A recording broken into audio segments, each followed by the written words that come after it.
عليكم ورحمة الله وبركاته. أهلا بكم من قناتي وفيديو جديد ووصفة جديدة. بس قبل ما أبدأ أي حاجة أقول ألا بذكر الله تطمئن القلوب.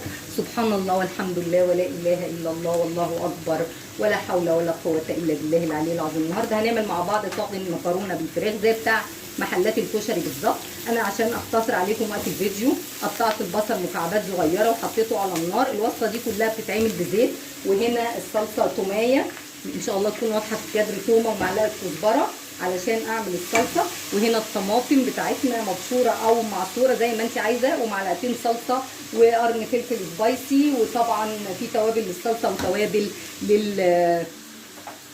للفراخ. هنا الفلفل سبايسي وهنا التوابل بتاعتنا مع بعض عباره عن بابريكا، فلفل اسود، حبهان على ورق راوله مطحونين، قرفه، جنزبيل، معلقه زعتر، ملح، بهارات الفراخ، بهارات الفراخ بتستغني عنها، لو في 7 توابل بتحطي دي او دي، تمام، وبتحطي زيهم للصلصه بالظبط. وطبعا الملح بتاعنا، وقلنا معلقه زعتر وفلفل اسود. البصله هنشوحها في الزيت، مش زيت كتير زي ما احنا شايفين. وهنا معايا الفراخ متقطعه مكعبات صغيره كده زي ما احنا شايفين، عشان انا عايزه يعني تبقى زي معايا المفروم بالظبط بتاع اللحمه، تمام. هنا التومه مع الكزبره يتشوحوا لحد ما الريحه بتاعتهم تطلع كده، وعايزه اشم الريحه بتاعتهم. التومه بالكزبره تتشوح لحد ما تشم الريحه ان التومه بقت ذهبي. بصي باللون ده كده هتنزلي عليها اول حاجه بالبهارات بتاعتها، نفس البهارات اللي احنا حطيناها هنا من شويه، تمام، وتديها تشويحه لحد تشم الريحه بتاعتها خالص. انا عايزه ريحه التوابل تطلع معايا، تمام. ومعلقتين الصلصه زي ما احنا شايفين كده، دول تعزيزا للون، هنزل بيهم كده هما الاول، تمام اهو. هسيبها تاخد وتدي مع بعضها كده، بسم الله الرحمن الرحيم اهو. وانزل بقى ايه بالطماطم بتاعتي. في الاثناء دي الكاتل بتاعي هيكون شغال على الميه تغلي. انا عايزه البصله بتاعتي على فكره مش عايزاها حمراء، انا عايزه البصله بس يا دوبك تدبل معايا علشان تدي بس تطلع ريحه البصل بتاعنا وخلاص، مش عايزه اكتر من كده. بعد ما اعمل كده هروح خلاص البصله بتاعتي طلعت اللون الريحه بتاعتها. هنزل بالفراخ، تكون بصوا زي ما انتم شايفين متصفيه كويس جدا، مغسوله ومنقوعه في ميه وخل وملح ومعلقه قرفه صغيره علشان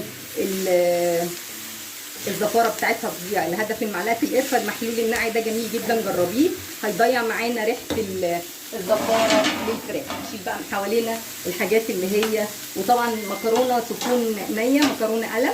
هنزل بالفلفل بتاعي اللي هو السبايسي بقى زي ما انت حابه، مش حابه تحطي فلفل براحتك، ممكن تستغني عنه بفلفل رومي، دي خطوه اختياريه يعني، وممكن تضيفي فلفل الوان، بس انا ما عنديش برضو لانها خطوه اختياريه مش خطوه اساسيه في الطاجن معانا. الطاجن ممكن تعمليه في طاجن فخار، انا بصراحه الطاجن بتاعي اتكسر فهستبدله بصينيه النهارده، هي النتيجه. بس اهم ما في الموضوع ان يكون عندك ورق فويل، علشان هو ده اللي هيساعد على التسويه، وتكوني مولعه الفرن مسبقا علشان الفرن يعني يبقى تدخلي الطاجن على درجه حراره مناسبه ليه. هستنى لما الصلصه تتسبك، والخطوه اللي بعد كده هبدا اعمل معاكم خطوه بعد كده. بس قبل ما اقفل معاكم هضيف هنا التوابل على الفراخ بتاعتي كلها، تمام. هنا الصلصه انا بفضيها اهو عشان ما نرميش حاجه حرام، احنا عارفين ان الحاجه كلها بقت غاليه. اهم حاجه انك تشوحي الفراخ بالتوابل بتاعتك لحد ما تسويها زي ما تكوني بتسوي اللحمه المفرومه بالظبط، او بتسوي شاورما فراخ، تمام. هسيب انا الفراخ لما تستوي والصلصه تكون اتسبكت، وفي نفس الوقت الميه اللي في الكاتل تكون خلاص غليت، وارجع لكم تاني نكمل مع بعض الخطوات. خليكم معايا. شايفين مع بعض الفراخ اهي خلاص ابتدى لونها يتغير، يعني معناها انها دخلت في السوى.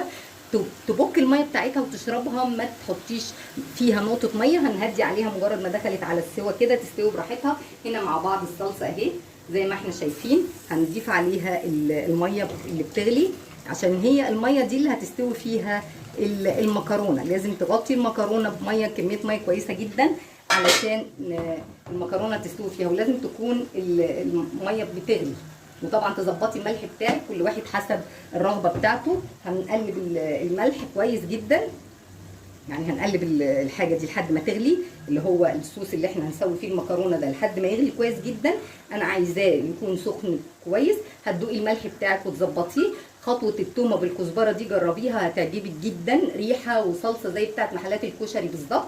وجربي قولي تسلم ايديكي يا راضيه. اتمنى ان شاء الله ان الوصفه تنال اعجابكم، ولايك وشير وسبسكرايب للقناه، وتتابعوني على الانستجرام.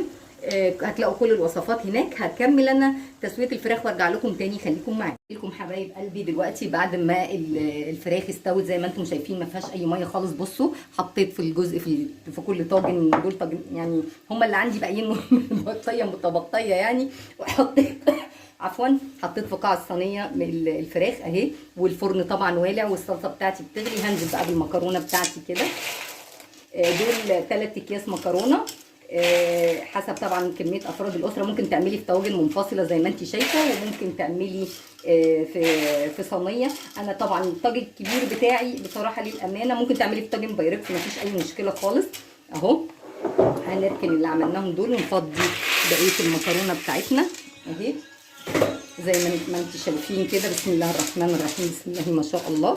هتغطيها وتسقيها بالشوربه بالصلصه اللي احنا عملناها دي. اهم حاجه ان الشوربه تغطي الصلصه بتاعتي كويس. بسم الله الرحمن الرحيم. المكرونه كويس اهي، لان هو ده السائل اللي هتستوي فيه المكرونه.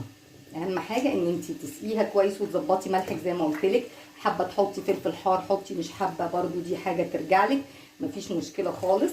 هتفضلي تسقي كده لحد ما تلاقي ان المكرونه اتغطت كويس جدا بالصوص ده، عشان ده هو اللي هيستوي فيها. هكمل انا ان انا اسقي المكرونه كده وارجع لك تاني عشان ما اطولش عليكي وقت الفيديو. احنا شايفين المنظر اهو كده. انا عايزه المكرونه متغطيه كويس جدا اهو، وطبعا الفرن والع.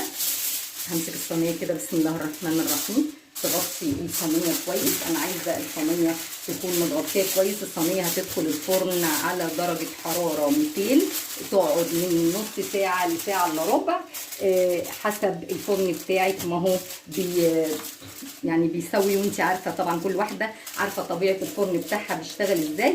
هدخل انا الصينيه واسيبها تستوي وارجع تاني اوريكم من منظر الصينيه والطواجن اهو، عشان برضو تبقى بسم الله الرحمن الرحيم. انا عايزه الطاجن متغطي كده كله اهو زي ما انت شايفه اهو، ومقفول كله كويس جدا على اساس ان ده هو اللي هيكتم الصينيه انها تستوي. ثواني يا علي. ده هدخل بقى انا الصينيه دي الفرن وارجع لكم تاني بعد ما الصينيه تستوي. خليكم معايا. الرحيم اللهم اجرنا من النار وعذابها. ثانيه واحده، الصينيه لسه خارجه من الفرن بس انا حابه اوريكم المنظر يتحدث عن نفسه. يعني لازم نغطيها 10 دقائق بالظبط وبعد كده نرجع علشان نسيبها تهدى ونقلبها. وبرده الطاجن الصغير اهو بسم الله ما شاء الله زي ما احنا شايفين. يعني الموضوع سهل وبسيط جدا. الطاجن ده كان فيه مولتن كيك يا جماعه. اهي مولتن كيك وانا خدته من حبيبه بصراحه. هسيبها بقى تهدى 10 دقائق بالظبط. اثناء ما تهدى انا عايزه البخار يعرق عليها، فانا هغطيها كده بالظبط. ودول كده باي حاجه هم كمان تمام. بس كده دول يضغطوا مع بعض كده، سيبيهم يعرقوا مع بعض 10 دقايق بالظبط ونرجع نقلبهم مع بعض. خليكم معايا. خلاص كده المكرونه طلعت من الفرن وقلبتها، بس نسيت اوريكم انا قلبتها ازاي. بس هي طبعا اي حد يقدر يعرف ان هي بتتقلب ازاي.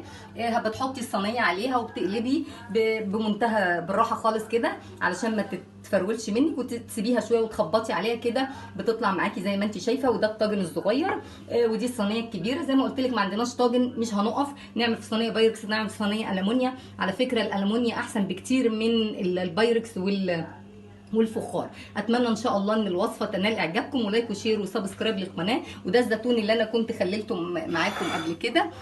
خلاص استوى اهو. بصوا جميل ازاي ومنظره جميل، والليمون عايزه اقول لكم يعني اكله جميله جدا. اتفضلوا معانا بقى، ما تنسوش لايك وشير وسبسكرايب للقناه. مع